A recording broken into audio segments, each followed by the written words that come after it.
Well, as we celebrate our nation's freedom, we can't help but honor those who fought for it, our veterans. Many of us can't begin to imagine the sacrifices that they've made or what they've seen on the battlefield. And tonight, our Chase Howell spoke to a veteran about his PTSD and the new age medicine that's helping him manage. For some, fireworks are a spectacle. But for others, they can trigger a flare-up for those living with PTSD. Just reminds me of all those years that I would be dreading a holiday like this for weeks in advance. Gary Herber served in the Army from 2006 to 2012. In 2008, Herber was deployed to Afghanistan, where he worked as a machine gunner. I saw some of the most disgusting things one person can do to another, and it changed me forever. It changed my life forever. When Herber came home in 2009, he brought back more than his Army fatigues. He says he returned a different person, riddled with anxiety, depression, and PTSD.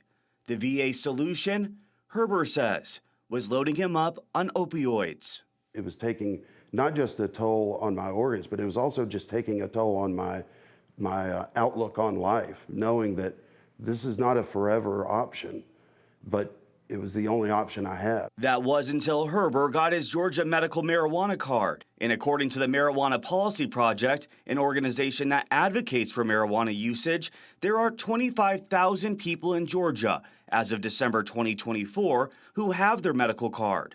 So you don't have any nightmares? Dr. Elmore Alexander is with US 420 Doc. He helps people like Herber get their hands on medical marijuana to help treat various conditions.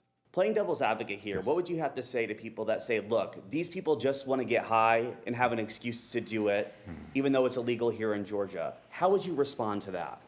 That's a common sentiment of a lot of people because of the war on drugs and how cannabis was presented. But in actuality, this is a medication, and people are using it to get well. And not only are veterans needing this medication, but doctors, lawyers, people who have all kinds of conditions such as multiple sclerosis, muscle problems, sickle cell. Both Dr. Alexander and Herber are calling on legislators to expand the qualifying conditions to access medical marijuana, along with adding more options on ways the marijuana can be consumed. Reporting, Chase Howell, 11 Alive News. Now, earlier this year, the Georgia Senate introduced an act called Putting Georgia's Patients First. It called for raising THC concentrations in medical marijuana, removing the severe or end-stage criteria, and eliminating the prohibition of vaping THC oil. That bill died in the Senate.